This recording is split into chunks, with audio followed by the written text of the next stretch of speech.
Hello दोस्तों, welcome to semester वाला। मैं अंकित शर्मा आज आपके सामने बहुत इंपॉर्टेंट टॉपिक लेकर आया हूं जो कि है एकेटीयू।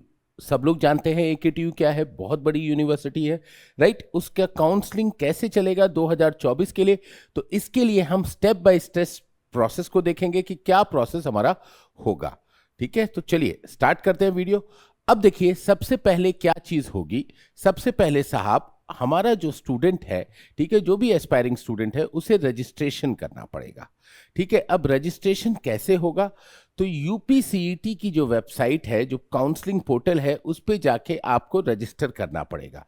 अब रजिस्ट्रेशन के दौरान आपको अपना पर्सनल डिटेल प्रोवाइड करना पड़ेगा, एजुकेशन क्वालिफिकेशन प्रोवाइड करनी पड़ेगी, और जो भी जरूरत वहां पे रहेगी वो डेटा वहां पे प्रोवाइड करना पड़ेगा, राइट। इसके साथ ही आपको 1,000 रुपए की नॉन रिफंडेबल फीस भी प्रोवाइड करनी पड़ेगी।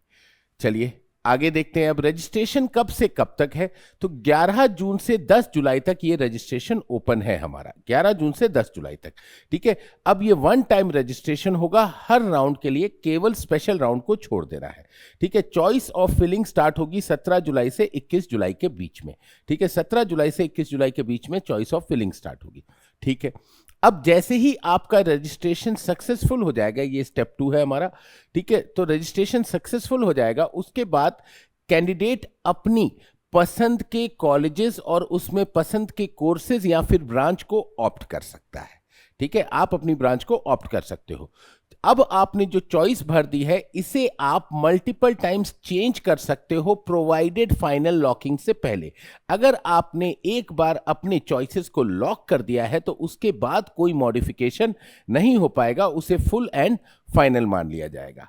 ठीक है, अब अगर हम बात करते हैं तो एकेटीयू में कितने कॉलेजेस हैं, तो साहब 700 कॉलेजेस हैं।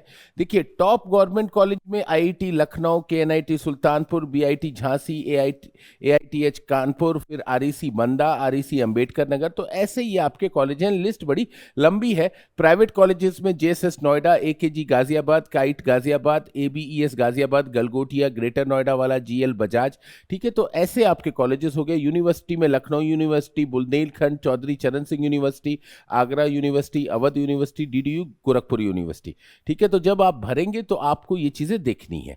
अब जब आप, ठीक है, काउंसलिंग कर चुके हो, चॉइस ऑफ फिलिंग कर चुके हो, अब देखिए, अगर आप सीट एक्सेप्ट करते हो तो जनरल कैटेगरी और ओबीसी कैटेगरी के लिए, ठीक है, 20,000 की सीट एक्सेप्टेंस फी है, और एससी एसटी कैटेगरी के लिए यही फीस 12,000 की हो जाती है, राइट। तो ऐसे ही आपकी काउंसलिंग राउंड 2, राउंड 3, राउंड 4 में रहेगी। ठीक है, गवर्नमेंट कॉलेजेस के लिए इंटरनल स्लाइडिंग कर सकते हो। राउंड 6 स्पेशल राउंड है। ठीक है, और राउंड 7 मेरा स्पेशल राउंड है, ये भी अलीगढ़ मुस्लिम यूनिवर्सिटी केवल बीटेक के लिए है, राइट। अब डॉक्यूमेंट वेरिफिकेशन अगर होता है तो उसमें क्या क्या है, तो देखिए, जो जो डॉक्यूमेंट्स आपने सबमिट किए हैं रजिस्ट्रेशन के प्रोसेस के दौरान, उसे ऑनलाइन वेरीफाई किया जाएगा। ठीक है, तो अब ऑनलाइन वेरीफाई होने के बाद ये चेक किया जाएगा कि आप उस पर्टिकुलर, ठीक है, सीट के लिए एलिजिबल है। ठीक है, आपके डॉक्यूमेंट ऑथेंटिक है कि नहीं है। अगर कोई जरूरत पड़ने पे यूनिवर्सिटी या कॉलेज आपसे एडिशनल डॉक्यूमेंट मांग सकता है, अगर जरूरत पड़ती है तो वो एडिशनल डॉक्यूमेंट्स भी आपको क्लैरिफिकेशन के लिए प्रोवाइड करना पड़ सकता है। ठीक है, चलिए अब अगर हम बात आ जाते हैं सीट अलॉटमेंट पे, तो सीट अलॉटमेंट में क्या है, तो जो आपने चॉइसेस फिल करी थी लॉक इन के समय, ठीक है, जब आपने लॉक इन किया है तो उसमें जो चॉइसेस फिल करी थी उसमें मेरिट रैंक आपका जो है, ठीक है, जो आपकी रैंक आई है एग्जामिनेशन में, और आपकी कैटेगरी के अनुसार आपको सीट दे दी जाएगी। ठीक है, आपको सीट दे दी जाएगी, और जो सीट अलॉटमेंट रिजल्ट है वो काउंसलिंग पोर्टल पे डाल दिया जाएगा। ठीक है, सीट अलॉटमेंट रिजल्ट वहां पे आपको मिल जाएगा। आप जाके, ठीक है, वहां पे लॉग इन करके आपका जो रजिस्ट्रेशन के दौरान जो अकाउंट बना था उसमें लॉग इन करके अपने स्टेटस को चेक कर सकते हो कि आपको कौन सा कॉलेज, कौन सी सीट मिली है। ठीक है, अब आपका मैनेजमेंट कोटा के अंदर कितनी सीटें हैं, तो 15% of total sanction seats are available in private institution to be filled by management या एनआरआई कोटा, इससे ज्यादा वो नहीं भर सकते हैं। फर्दर, ठीक है, no private institution is allowed to give admission in more than 25% seat to the student from states other than UP. UP से बाहर आप 25% से ज्यादा के बच्चों को एडमिशन नहीं दे सकते हैं। ये भी आपका एक रूल्स एंड रेगुलेशन है। ठीक है, प्राइवेट कॉलेजेस के लिए ये सरकार ने, ठीक है, फिक्स किया है। फिर fees waiver 5% seats in each government और प्राइवेट कॉलेजेस, ठीक है, ये आपका फीस वेवियर है। No tuition fees will be charge. Eligibility क्या है? Income certificate less than 6 LPA होना चाहिए, ठीक है। Weightage of candidates from rural area, अगर आप रूरल एरिया से आते हैं तो आपको थोड़ा सा वेटेज दिया जाएगा, बट उसके लिए आपको, ठीक है, रूरल सर्टिफिकेट होना जरूरी है। अब कैटेगरी क्या क्या है? अगर आप शेड्यूल कास्ट हैं, यूपी के शेड्यूल कास्ट में आते हैं, ठीक है, जिसका सर्टिफिकेट आपके पास होना चाहिए, तो 21% आपका वेटेज रहेगा, ठीक है। शेड्यूल ट्राइब है यूपी में तो आपका 2% का यहां पे रिजर्वेशन रहेगा। ओबीसी क्लास से आते हैं तो आपका 27% रहेगा। ईडब्ल्यूएस इकोनॉमिकल वीकर सेक्शन से आते हैं तो 10% रहेगा। अब सब कैटेगरी यहां पे लिखी गई हैं, ठीक है। ये पीपीटी आपको मिल जाएगा, तो आप लोग वीडियो में भी देख सकते हो कि अगर आप डिफेंस कैटेगरी से आते हो, दिव्यांग जन हो, ठीक है, तो फिर आपको ये रिजर्वेशन यहां पे मिलेगा as per the law of the government, right. अब काउंसलिंग प्रोसेस क्या है?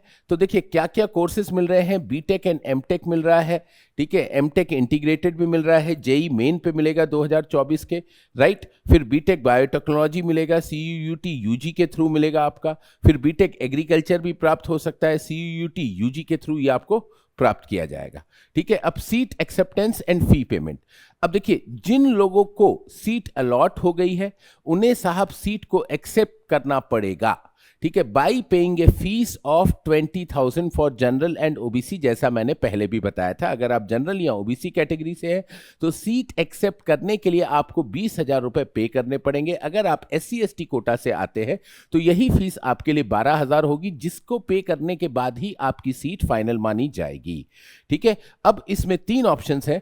Freeze, accept the allotted seats and do not wish to participate in further rounds. की अगर आप सेटिस्फाइड है अपने कॉलेज से, अपनी ब्रांच से, ठीक है, जो आपको मिला है उससे पूर्णतः अगर सेटिस्फाइड है तो आप फ्रीज कर दो कि अब ये फिक्स हो गया है, चेंज नहीं हो सकता है। फ्लोट, ठीक है, accept the allotted seat but also want to consider for higher preference in the subsequent round.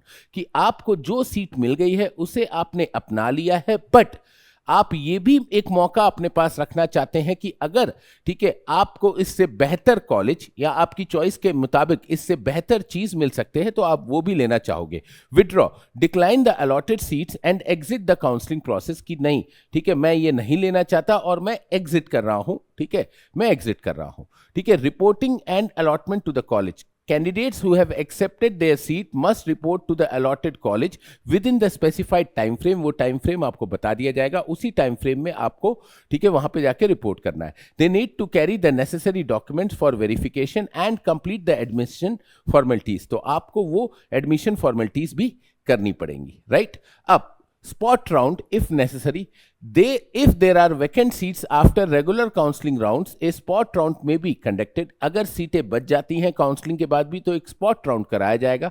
Candidates needs to appear in person with all the required documents and fees at the designated venue for the spot round. अलग अलग जाके आपको, अलग अलग college में अगर spot round होता है तो आपको वहां पे जाके इन पर्सन, ठीक है, वहां पे साक्षात जाके आपको ये स्पॉट राउंड अटेंड करना पड़ेगा। डॉक्यूमेंट्स क्या क्या चाहिए? 10वें और 12वें की मार्कशीट चाहिए, जेई मेन, सीयूटी या यूपीएससी SSEE एडमिट कार्ड और स्कोर कार्ड चाहिए कि आपका रिजल्ट क्या रहा। Character certificate from the last attended institution, जो भी आपने, ठीक है, पिछला कोई स्कूल किया हो वहां से जो किया है तो उसका कैरेक्टर सर्टिफिकेट की सब कुछ ठीक है। डोमिसाइल सर्टिफिकेट की आप यूपी से बिलोंग करते हो, किसी और स्टेट से बिलोंग करते हो। कैटेगरी सर्टिफिकेट, अगर आप SC ST OBC EWS किसी भी कैटेगरी से आते हो तो कैटेगरी सर्टिफिकेट होना चाहिए। इनकम सर्टिफिकेट चाहिए आपको, राइट। मेडिकल फिटनेस सर्टिफिकेट चाहिए, you are medically fit to study in the colleges. तो ये सारी इंफॉर्मेशन है जो आपको ध्यान रखनी है और आई बिलीव कि सारी इंफॉर्मेशन आपको मिल गई होगी। और अगर आपको कोई डाउट है तो इसी वीडियो के कमेंट बॉक्स में आप कमेंट करके पूछ सकते हो। हम और हमारी टीम आपके सहयोग में हमेशा आपके साथ है। Best of luck.